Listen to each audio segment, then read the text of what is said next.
नमस्कार बच्चों, Mehta digital class में आपका स्वागत है। हम सप्तम कक्षा की रुचिरा पुस्तक पढ़ रहे थे। दूसरे पाठ पढ़ा था हमने सुभाषितम। आज हम शब्दार्थ देखेंगे। देखो, पहला है पृथिव्याम, धरती पर। सुभाषितम, सुंदर वचन। मूढ़ई, मूर्खों के लिए या मूर्खों के द्वारा। पाषाण खंडेशु, पत्थर के टुकड़ों में। रत्न संज्ञा, रत्न का नाम। विधीयते, समझा जाता है, माना जाता है। धार्यते, धारण किया जाता है। तप से, जलता है। वाति, बहती है, वायु चलती है। वायुश्चय, पवन भी। प्रतिष्ठतम, स्थित है। तपसी, तपस्या में। शौर्य, बल में। नए, नीति में। विस्मय, आश्चर्य में। बहुरत्ना, अनेक रत्नों वाली। वसुंधरा, पृथ्वी। सद्भिरेव, सज्जनों के साथ ही। साहसितः, साथ बैठना चाहिए। कुर्वित, करना चाहिए। सद्भिर विवादम, सज्जनों के साथ झगड़ा, अर्थात सज्जनों के साथ ही विवाद करना चाहिए, झगड़ा करना चाहिए। क्षमा वशीकृति लोके, संसार में क्षमा सबसे बड़ा वशीकरण, सबसे बड़ा वशीकरण है। ना असद भी, असज्जन लोगों के साथ नहीं। धन धान्य प्रयोगेशु, धन धान्यों के प्रयोग में। संग्रहेशु, संग्रह में, संचय करने में, इकट्ठा करने में। त्यक्त लज्जा है, संकोच या भीरुता को छोड़ने वाला था, लज्जा को त्यागने वाला। शांति खड्गम, शांति की तलवार। ये आपके कठिन शब्द थे, आपको इसको याद करना है, लिखना है। अब देखो, अभ्यास में है, आपके प्रश्न है। सर्वान श्लोकान सस्वर गायता है, गाना है। यथा योग्यम श्लोकान मेलियम, योग्यता के अनुसार श्लोकों को मिलाना है। तो देखो, धन धान्य प्रयोगेशु, तो धन धान्य प्रयोगेशु विद्या संग्रहेशु च, ठीक है। विस्मयो नहीं कर्तव्यम, ठीक है, तो विस्मयो नहीं कर्तव्यम। बहुरत्ना वसुंधरा, ठीक है ना। सत्येन धार्यते पृथ्वी, सत्येन तपसे रवि। तृतीय, सद्भिर विवादम मैत्रिम च, ना असद्भि किंचिदम आचरेत। आहारे व्यवहारे च, त्यक्त लज्जय सुखी भवेत। अर्थात ये इनके मिलान होगा, तो आप ये करना है आपको। आगे देखिए, एक पदेन उत्तरता है, एक पद में हमें उत्तर देना है। पृथ्व्याम कति रत्नानि, पृथ्वी पर कितने रत्न है? तो कितने रत्न? त्रिरत्नानि। कितने रत्न है? त्रिरत्नानि, तीन रत्न है। मूढ़ई कुत्र रत्न संज्ञा विधीयते, मूर्ख व्यक्ति कहां पर रत्नों की संज्ञा मानते हैं? तो पाषाण खंडेशु, किसको मानते हैं? पत्थर के टुकड़ों को।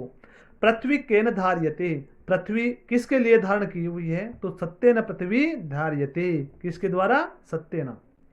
के संगति कुर्वितः, किसके साथ संगति करनी चाहिए? सद्भी संगति कुर्वितः, तो सद्भी।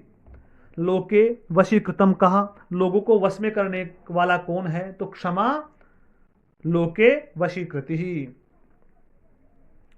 अब देखो, रेखांकित पदम आधृत्य प्रश्न निर्माणम कुरुतः, नीचे प्रश्न निर्माण करने हैं। जो नीचे अंडरलाइन दे रखा है उसको। सत्येन वाति वायु, तो सत्य के द्वारा वायु चलती है, तो केन, सत्य ने क्या जाए? केन। सद्भिर एव शासित है, तो का भी। वसुंधरा प्रवरत्ना भवती, वसुंधरा अनेक रत्नों वाली है, तो वसुंधरा की जगह का।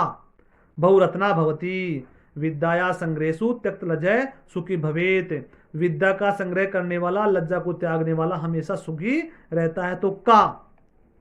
सद्भि मैत्रिम कुर्वितः, तो मैत्रिम किम, ठीक है ना। ये आपके प्रश्न निर्माण हो गए। अब देखो, प्रश्न नाम उत्तराणी लिखता है, प्रश्नों के उत्तर लिखने हैं। कुत्र विस्मय न कर्तव्यम, तो कुत्र कहां पर विस्मय नहीं करना चाहिए, कहां पे विस्मय आश्रय नहीं करना चाहिए? तो आपके एक श्लोक था, श्लोक संख्या 3। दाने तपसी शौर्य च, विज्ञाने विनये नये, विस्मयो नहीं कर्तव्यो, बहुरत्ना वसुंधरा। ये आपके श्लोक आपको लिखना है ये, ठीक है ना। आगे देखिए, पृथ्वी त्रिरत्नानि कानि, पृथ्वी के तीन रत्न क्या है? तो जल, जलम, अन्नम, सुभाषितम। पृथ्वी के तीन रत्न कौन कौन से हैं? जलम, अन्नम, सुभाषितम। जल, अन्न और सुभाषित, अच्छे वचन। त्यक्त लज्जय कुत्र सुखी भवेत, लज्जा को त्यागने वाले कहाँ से सुखी रहते हैं? तो एक श्लोक आपका 5वें नंबर का, धन धान्य प्रयोगेशु विद्या संग्रहेषु च आहारे व्यवहारे च त्यक्त लज्जय सुखी भवेत्। ये 5वां श्लोक आपको लिखना है। आगे देखिए, अब आपके मंजूषा आता है पदानि चित्वा लिंगानुसारम लिखता है। मंजूषा के अनुसार पदों को चुन करके हमें लिंग के अनुसार लिखना है। तो देखो, रत्नानि वसुंधरा सत्येन सुखी अन्नम वही रवि पृथ्वी संगति। तो यहाँ पे देखो, पहले पुलिंग है, पुलिंग में आ जाएगा एक तो रवि आपके, एक सत्येन और एक अन्नम, ये आपके पुलिंग है। वसुंधरा पृथ्वी वही यानी अग्नि, ये आपकी क्या है? स्त्रीलिंग है। रत्नानि सुखी और संगति, ये आपके नपुंसकलिंग है। तो आपको ये लिखना है। फिर है अधोलिखित पदेशु धातवः के संति, नीचे लिखे हुए जो पद हैं उस पे धातु कौन कौन सी है? तो देखो, पद है करोति, करोति में कौन सी धातु है? क्री धातु।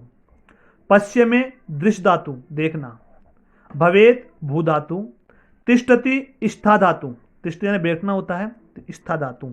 तिष्ठति तिष्ठति तिष्ठन्ति, ठीक है ना, ऐसे बनता है ना। तो ये आपके प्रश्नोत्तर हो गए। आपको अपनी उत्तर पुस्तिका में इनको हल करना है और याद करना है। कल हम आगे का जो पाठ है वो पढ़ेंगे। धन्यवाद बच्चों।